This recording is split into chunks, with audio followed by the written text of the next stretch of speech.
ইস্যুতে যখন আমাদের উন্নয়নমূলক কোনো কার্যক্রম, দেশের কোনো ক্রান্তিকাল আসে, তখনই আমরা নারীদেরকে ঢাল হিসেবে সামনে নিয়ে আসি এবং প্রত্যেকটা কাজে আমরা নারীদেরকে সমান পার্টিসিপেশনে নিয়ে আসি।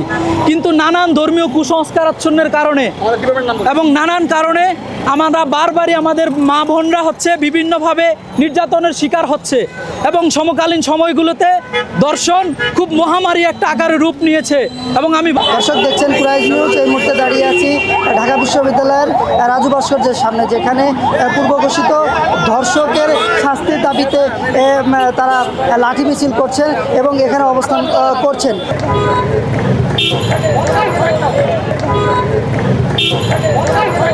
চলুন কথা বলে আসি ছাত্র জনতার সাথে। আমরা নারী দিবস চাই না, আমরা চাই নারীদের নিরাপত্তা। আমাদের একটাই দাবি, নারীদের নিরাপত্তা দেন আপনারা। ধরেন ধর্ষকের একটা কেস হয়েছে, এরপরে হচ্ছে যে একটা লং প্রসিডিউর থাকে, মানে একটা লম্বা সময় তাকে ওই মেয়েকে আবার প্রুফ করতে হয় যে না এই সময় ঘটনা ঘটেছিল, আমি এটা শিকার হয়েছি। তারপরে মানে ওইটা করতে করতে দেখা যায় যে একটা মেয়ে দিন শেষে মনোবলে হারায় ফেলে। দর্শনের যে আইনটা, এটাকে আরও কঠোর করতে হবে, এটাকে মৃত্যুদণ্ড পর্যন্ত নিতে হবে। আদারওয়াইজ এগুলা মানে থামানো পসিবল হবে না গভর্নমেন্টের।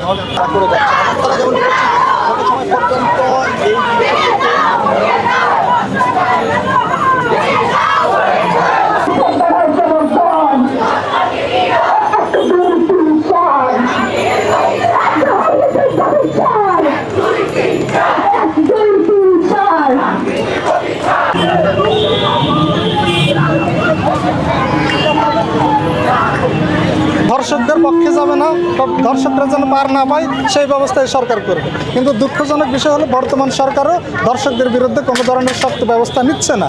এখন ভয়াবহ আকারে ধর্ষণের ঘটনাগুলো ঘটতেছে, বিভিন্ন মব ভায়োলেন্স তৈরি হচ্ছে, ধর্ষকদের পক্ষে অনলাইনে বিভিন্নভাবে আরও ভিকটিম ব্লেম করা হচ্ছে, মানে নারীদেরকে আরও ঘর থেকে বের যেন না হতে পারে এই ধরনের আরও ব্লেমিং তৈরি করা হচ্ছে, নারীদেরকে ভয়ভীতি দেখানো হচ্ছে। যেহেতু আমরা গণঅভ্যুত্থানের পরের একটি বাংলাদেশে দাঁড়িয়ে আছি, সেক্ষেত্রে যেমন আমরা নিরাপত্তার কথা বললে অ্যাটলিস্ট এখন যারা আছেন, যারা ক্ষমতায় আছেন বা যারা দায়িত্বে রয়েছেন, তারা আমাদের কথাটা শুনবেন।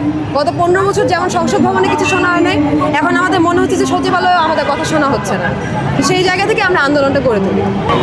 আইনের ফাঁক করে দর্শক কেন লুকিয়ে পড়ে, এমনই প্লেকার্ড হাতে দাঁড়িয়ে আছে রাজু ভাস্কর্যে সাধারণ ছাত্র জনতা।